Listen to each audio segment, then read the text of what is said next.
Assalamualaikum warahmatullahi wabarakatuh. Hari ini kita akan belajar tentang lapisan bumi. Jangan lupa berdoa.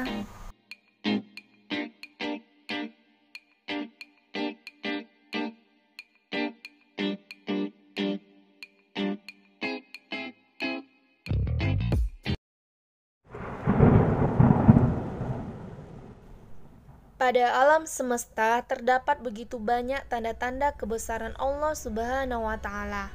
Salah satunya adalah bumi, sebagai planet yang terdapat pada tata surya pada galaksi Bima Sakti. Allah menciptakan bumi dengan keadaan penuh lembah dan juga gunung-gunung. Terdapat samudra yang begitu luas untuk menutupi lembah-lembah terdalam, dan terdapat seperempat bagian daratan dari bumi untuk para manusia dan juga makhluk hidup lainnya melangsungkan kehidupan. Lembah dan gunung-gunung yang dulunya sebagai misteri kini telah terpecahkan oleh ilmu pengetahuan. Bahkan berdasarkan ilmu pengetahuan, kita tahu bahwa bumi kita hidup. Ini bumi yang secara umumnya terdiri dari beberapa lapisan, yaitu bagian yang paling atas disebut dengan litosfer atau crust. Lapisan di bawahnya adalah astenosfer atau mantel, dan yang paling bawah adalah inti bumi. Beberapa orang mengatakan bahwa bumi kita mempunyai lapisan yang mirip telur. Kuning telurnya adalah inti bumi, putih telurnya adalah selubung atau mantel bumi, dan cangkang telurnya adalah kerak bumi. Pada inti bumi terdapat dua lapisan, yaitu lapisan inti dalam dan juga lapisan inti luar. Pada bagian inti dalam mempunyai jari-jari sekitar 1200 km dengan massa jenis 9,6 gram per cm kubik, dan suhu pada bagian dalam ini sekitar 4800 derajat Celcius. Adapun zat-zat yang terkandung di bagian inti bagian dalam ini adalah kristal besi dan nikel, jadi berupa zat padat. Selanjutnya itu adalah lapisan inti luar. Nah, lapisan inti luar ini mempunyai ketebalan lebih kurang 2250 km dan mempunyai suhu yang lebih rendah daripada inti dalam, tapi tetap aja bisa bikin kita jadi abu seketika. Adapun suhu pada inti luar ini adalah lebih kurang 3900 derajat Celcius. Sedangkan komposisinya itu adalah zat cair yang kental, dan diperkirakan bahwa penyusun utamanya itu adalah besi. Selanjutnya itu adalah mantel bumi.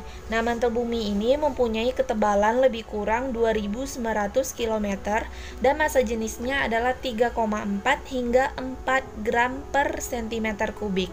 Dengan massa jenis sebesar itu, diperkirakan komposisi zat penyusun mantel adalah batuan-batuan yang keras yang mengandung silikat besi dan magnesium. Pada mantel bumi juga terdiri dari dua bagian, yaitu mantel atas dan juga mantel bawah. Mantel atas memiliki suhu sekitar 1300 hingga 1500 derajat Celcius, sedangkan mantel bawah bersuhu 1500 hingga 3000 derajat Celcius. Dan lapisan terluar dari bumi itu disebut dengan kerak bumi. Lapisan kerak bumi ini tersusun dari berbagai jenis batuan yang membentuk lempengan kaku yang selalu bergerak, atau disebut dengan lempengan tektonis. Nah, ketebalan kerak di bagian bawah benua atau daratan mencapai 30 hingga 80 km dan komposisinya disebut dengan sial karena lapisan kerak bumi ini mengandung silikon dan aluminium. Dan selanjutnya adalah untuk kerak di bagian bawah lautan. Kerak bagian bawah lautan atau perairan mempunyai ketebalan 5 hingga 7 km dan disebut dengan sima karena banyak mengandung silikon dan magnesium.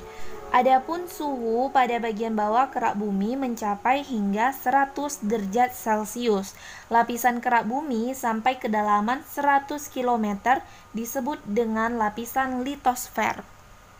Rupa dari bagian kerak bumi atau bagian terluar bumi ini sangat dipengaruhi oleh perubahan-perubahan yang terjadi pada bagian dalam bumi. Nah, perubahan-perubahan besar pada kerak bumi disebabkan oleh gerakan kuat yang berjalan lambat pada mantel bumi. Nah, gerakan-gerakan ini akan menghancurkan kerak, menggerakkan benua-benua sehingga berpisah, serta membentuk pegunungan-pegunungan yang besar. Gerakan tersebut dapat menghasilkan perpecahan pada permukaan bumi. Nah, menurut teori lempeng tektonik, permukaan bumi ini dapat terpecah menjadi beberapa lempeng tektonik yang besar. Ada 3 kemungkinan pergerakan satu lempeng tektonik relatif terhadap lempeng lainnya.